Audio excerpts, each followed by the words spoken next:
and I just want to acknowledge something. There is a cost to this. I'm not going to lie to our audience. I'm not going to lie to your audience. And I'm also not going to say if you do nothing, you're a coward. I am not saying that. What I am saying, though, is people say, what do I do? Well, that's an action step. But brave and courageous and moral things, Kirk, rarely don't come without a cost.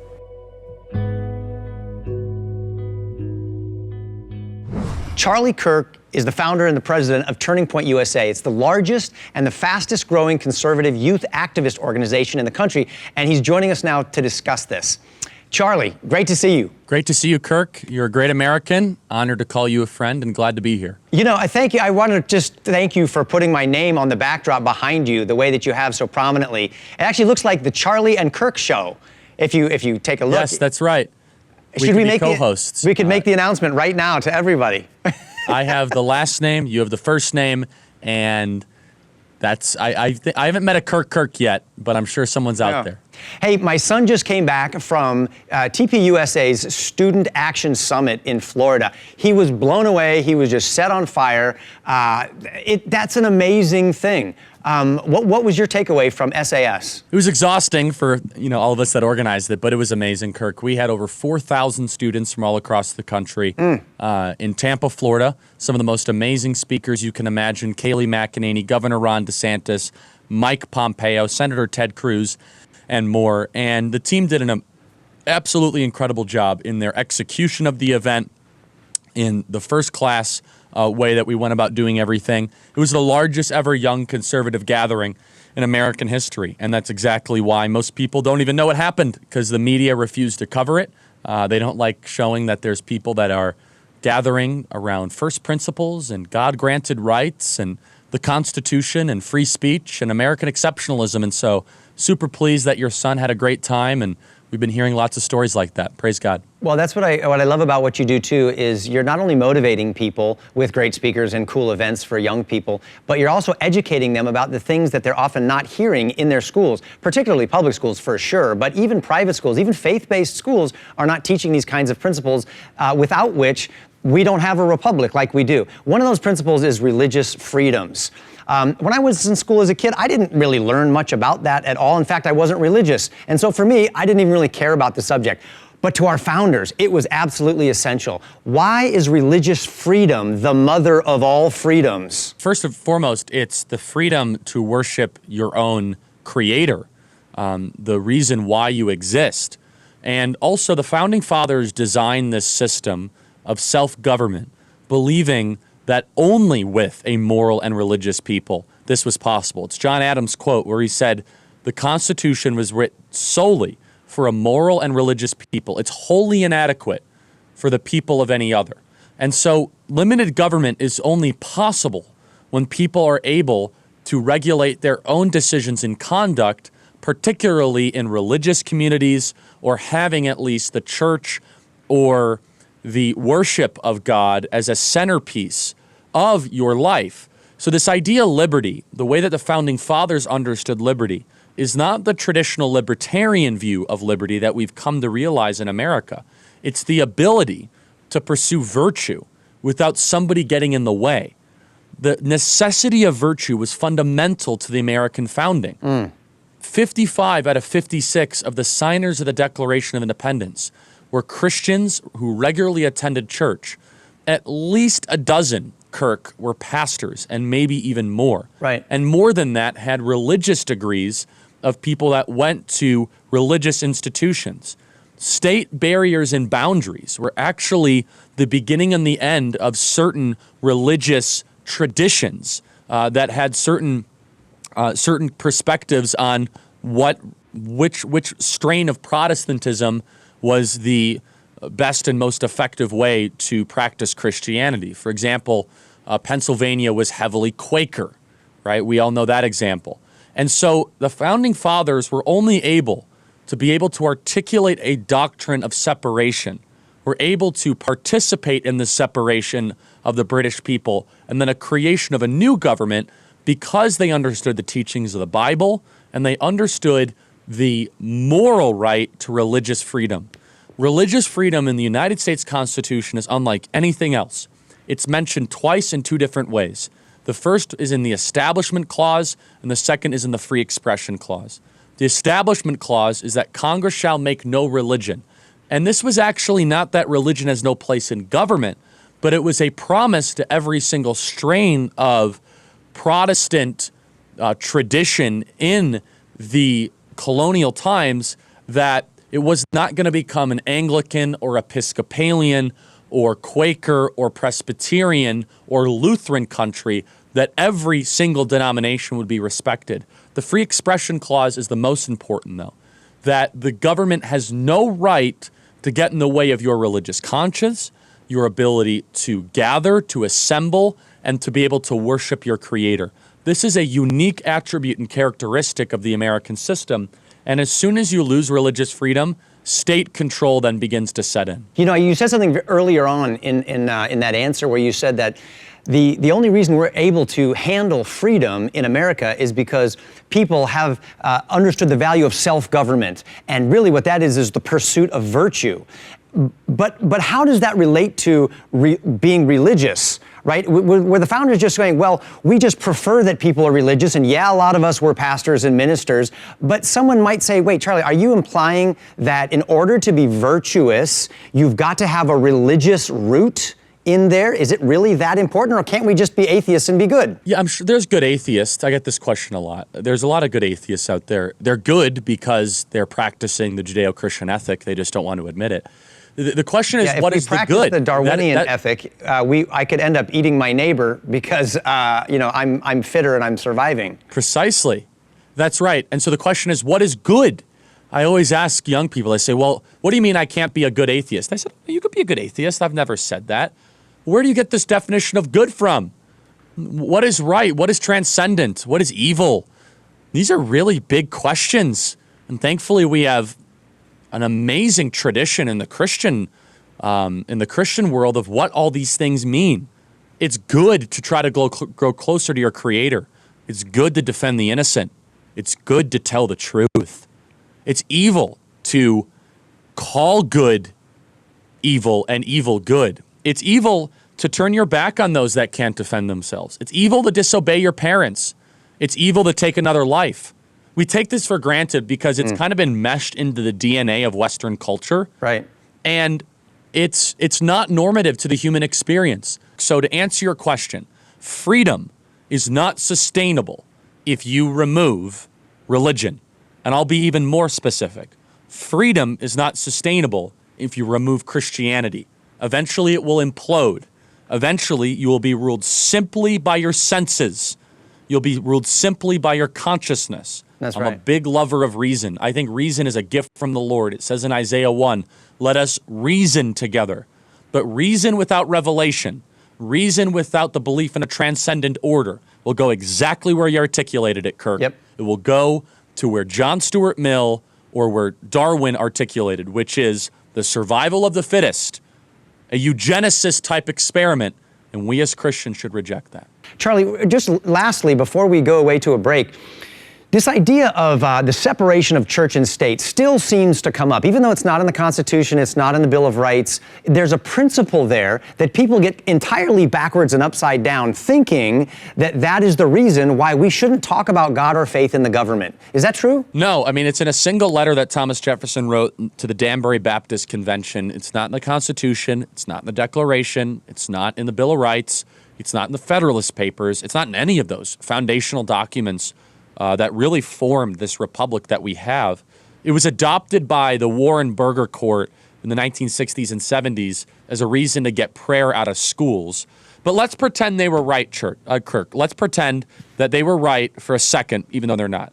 Then why don't they keep the state out of the church?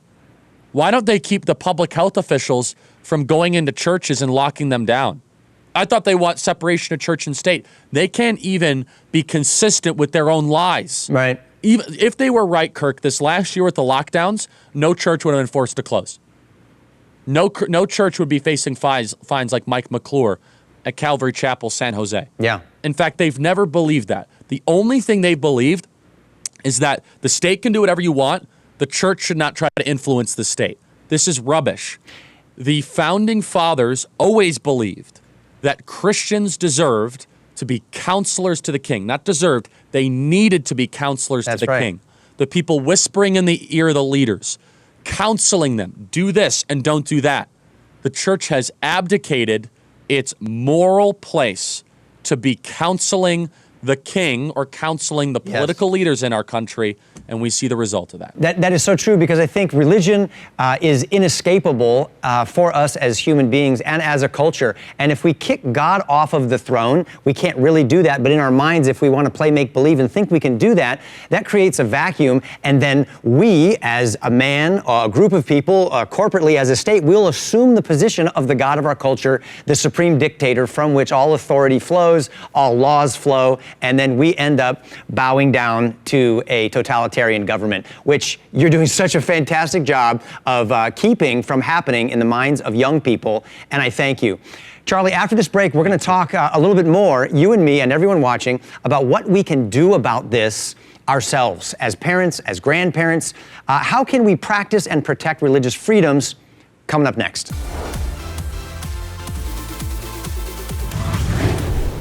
We'll get right to the interview, but first, be sure to like, subscribe, and tap that bell icon so you never miss a video. Now back to the interview. Welcome back, everybody. Charlie, let's get practical. I want to talk about how you and me and the people that are watching can practically do something to practice religious freedom, because if we don't practice it, it's going to go away, and how we can protect it from those who are taking it away from us.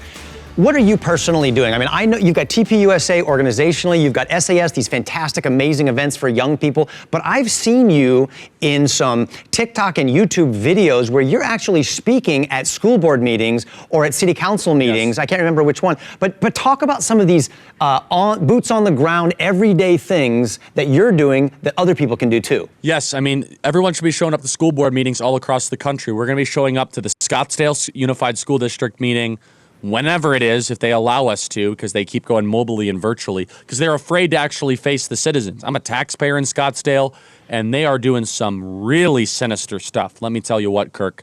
And I'm not going to put up with it. I went to the Chandler Unified School District, also a payer of income tax in Arizona, so showed up there. We have to be active, be involved, and show up at all these meetings, Kirk. The other thing is this, though, is that people say, what do I do? What do I do? I ask them, are you the same person publicly that you are privately? That's the most important thing that you just have to do. No more disguising yourself when you leave your home. No more that you got to put on the jersey of being kind of this like secular liberal when you're at work. No. You are living under the tyranny of other pressure. Yes, you might lose your job. Yes, you might lose your friends. But the moment that you have to now pretend to be somebody you're not in social situations, then they've won. The minute that breaks, then all of a sudden they're going to start to lose. Their power is in their ability to make us to conform. I believe it's Romans 8:12 or Romans 12:8. This is how I kind of get the numbers screwed up at times. Do not conform to the ways of this world. It is a biblical teaching to not conform to the ways of this world. Yet so often, Kirk, the number one piece of feedback I get on our program here on our podcast, and you've been on our podcast before, Kirk, I'd love to have everyone check it out, is that they tell us, Charlie, I'm afraid I will lose this. And I say, that fear is a tactic used by the enemy to silence truth. Right. And that fear is understandable. But if you succumb to that fear, then all of a sudden you are playing into the greatest weapon used by the opposition. So who are the biggest thieves? Where should we be looking to say, okay, that's an area where they're looking to strip me of my religious freedoms and my ability to be who I am privately when I'm in public? Yeah, I mean, the biggest is forcible jobs, forcing you to lose your job, mockery, ridicule, isolation, if you have a different view. And the biggest thing is this, is that if you get a knot in your stomach because you're afraid to speak out at a friend's house about a political matter or a social matter or a religious matter, that's the testing point. If you get a knot in your stomach at work about that, and look, I'm not going to counsel you to be brash. You have to have prudence. You have to have practical judgment when you do these things. You shouldn't just rush into it and just start screaming at your, work that, vaccines are like, I don't want to take the vaccine or whatever, right? That's not what I'm saying, because some people are doing that, and that's not wise. What I am saying, though, is when asked or pressured or prodded, don't lie. Tell the truth. Tell the truth in every single thing. I can tell you this. People say, Charlie, how are you able to do what you do? It's so simple. I say the exact same things privately to our production meeting of our podcast that I say on the show. That's the secret to our success. There is no separation here. And my team is laughing because they're like, yep, that's right. There's no camouflaging. There's no disguising. There's no like poll testing. What is true, this is what I'm going to say. I encourage other people to do that. And by the way, it's not easy, but it's so liberating, Kirk. It's so beautiful. You never have to worry about being restrained to another, looking around your shoulder, the cost of speaking your mind. It's freedom that truly comes from the Lord. Well, I agree. And as an actor, I have made my living being somebody publicly that I am not privately, right? That's what we do for a living. And so we get really good at it. And so for me, I've got to unlearn what has become so natural.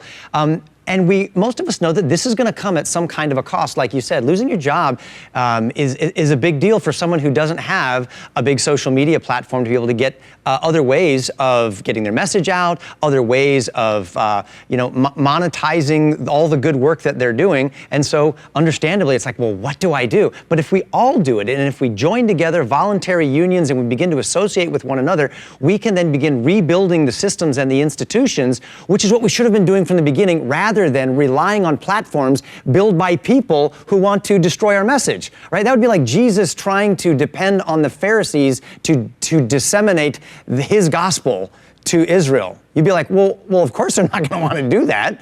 And so he created his own discipleship program and sending them out, right? And that's what we need to begin doing. And I see people are doing it because we have no choice now. I love it. Yeah, that's right, Kirk. And I just want to acknowledge something. There is a cost to this. I'm not going to lie to our audience. I'm not going to lie to your audience. And I'm also not going to say if you do nothing, you're a coward. I am not saying that. A lot of people have different pressures and may have different decisions to make, bills to pay, children to take care of. That's right. So I'm not doing this. I'm not saying you're a bad person. What I am saying, though, is people say, what do I do? Well, that's an action step. But brave and courageous and moral things, Kirk, rarely don't come without a cost. Yeah. Right? I mean, think about that. People want the glory. They want the valor.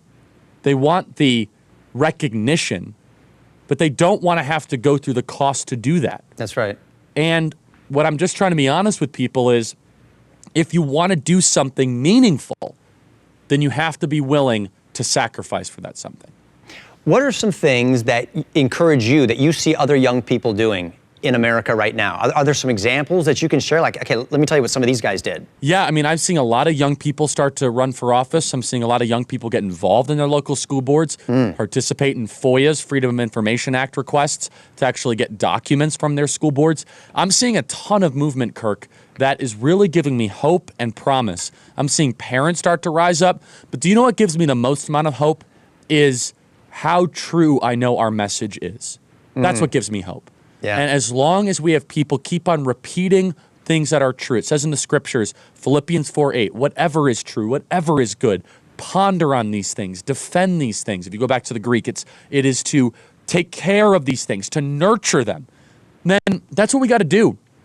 And look, Jesus Christ, logos, which means reason, truth. There's a lot of different ways to describe the word logos in the New Testament that's spoke about in the book of John. But Jesus was truth. He didn't just say true things. He was the embodiment of truth. And if I'm going to be honest, we as Christians have gotten away from our commitment to always telling the truth all the time. And it's not to say that people tell lies a lot. It's that they're living a lie. It's that they have to go pretend to go put on some costume and jersey at school or work and to be someone that they aren't. That's the same thing as telling a lie, by the way, Kirk. That's the same thing as saying that black is actually white and white is actually black. When you have to go to school and you're like, well, what do you think about this, Johnny? Oh, I think that that there is no God, and I don't know. Next question. That's just as bad, Kirk, is living out something you don't believe. So my call to action is that courage is only moral when it's rooted in truth. If we have the truth, we have to act on it, and that's when things are going to start to change. I love that. I love that. When I think of how courageous you are, when I think of how courageous pastors are, like Rob McCoy and Jack Hibbs and others, and I think of so many people who spoke at the SAS meetings, we look at that and I go, man, how do you get that kind of courage? And I think what you said is exactly right, is that we have the truth on our side. For crying out loud, there is a God in heaven who governs in the affairs of men, and he's a God of justice and truth. Now, that could go bad for us if we're actually doing bad things and our nation comes under a time of judgment. But if our cause is just, he's going to make that shine. He's behind us. He's the wind in the sails for truth to push us to the finish line. And that makes me excited. And then I also think about the flip side, and I think, man, if we don't stand up with courage and we just back down as cowards, history tells me where our republic will go. And I can't believe anybody wants to go there, and I think the people don't. No one wants to live in totalitarian countries where they have no freedom except the people that are running the joint. It's great for them because they have all the freedom. Yes. And they're for freedom too, actually, just their own freedom to do anything that they want and use the people as pawns and tools to advance their own kingdom with them as gods. So it's both. We have a lot at stake. Let me ask you this one final question. If we could bring back the value for religious freedom and we could re-enshrine it and celebrate it and defend it all across this nation, what would be the positive effects that we would begin to see culturally? Yeah, we would see a revival, and we would see people start to put God first, which is what we need to do. We need to try to recreate a transcendent order. We need to try to recreate this idea of a properly ordered hierarchy. And that's the true thing that we need to have right now. And look, religious freedom is under attack in a very scary way in our country and in our nation. It's only going to change when the faithful start to commit to freedom. The most important thing you could do in your life is give your life to Jesus Christ. The second most important thing is make sure you could do the first thing. Give your life to Jesus Christ. Second thing, make sure that you have the freedom to do that. Charlie, why should non-religious people care about religious freedom? If they say, not my issue, you deal with it, why are they making a big mistake? Yeah, they're wrong, because the church is all that is preventing totalitarianism from setting in. Exactly. If you're enjoying the surpluses of the fruit of the American system, the church and religious freedom is what keeps this entire society ordered together. You're starting to see this disintegrate. Even secular people that I know, they don't want to live in secular places anymore. Do you notice that? Right. Secular people I know don't want to live in New York anymore. They don't want to live in LA anymore. They're like, oh yeah, I'm going to go to Texas. I wonder why you're going to Texas. Is it that because they've actually honored religious liberty and freedom for longer? Oh, I want to go to Arizona. I wonder why. Why aren't you moving to Portland? Like, why aren't you moving to Seattle? Right. So even the secular types, they themselves admit that cities and areas that have had more of a reverence for God and for tradition and for order and for the church are actually nicer places to live, Kirk. Yeah. It's actually more beautiful. And what I mean by beautiful is that which is perfected in being. Less homelessness, less vagrancy, anti-American nonsense. The economy's more robust. You're looking up for the fellow neighbor. Crime is down. All these things just kind of fall into place, kind of mysteriously, not so mysteriously actually for the secular folks out there, when you actually have religious freedom that is preserved and protected. And you could see this. I joke around with some of my secular friends. Like, oh, I'm moving out of Boston. I'm moving out of New York. It's the worst place ever. I'm like, where are you going? Tennessee. I'm like, oh, really? I wonder, 10 years ago, the secular types were making fun of Tennessee because it was the Bible Belt in the southern part of America. Right. Now all of a sudden it's super desirable. I wonder why. I wonder why they have their act together. It's because they've put God first. Now they're losing that in some sense, but still there's this remnant of a society that was created by the Christian ethic that even secular types want to live under. All people should care about religious freedom if you care about the well-being of humanity. That's right. That's right, and I know that Benjamin Franklin understood that, and some of our founders who were more irreligious than others, or less religious, I should say, they understood that Christianity was the ground that they were standing on in order to keep their beliefs without being persecuted for them. And so I think, man, if you've got a freaky flag to fly, America's the place to fly it. Try to go fly that flag in another country in the Middle East. It's not going to go so well for you, yet we're advocating for similar kinds of government ultimate totalitarian rule that is going to make this country like those places. That's just insanity. Right. It's suicidal thinking. That's right. That's exactly right, Kirk. And so if you remove the church, you remove faith, all of a sudden all this other freedom we enjoy goes away. Hi, I'm Kirk Cameron, and thanks for watching the Kirk Cameron on TBN YouTube channel. We hope you enjoyed the video. A couple of things. Please make sure that you hit the subscribe button and tap the bell icon so that you're notified every time a new video is posted. And be sure to share your takeaway in the comments and invite a friend to join the conversation.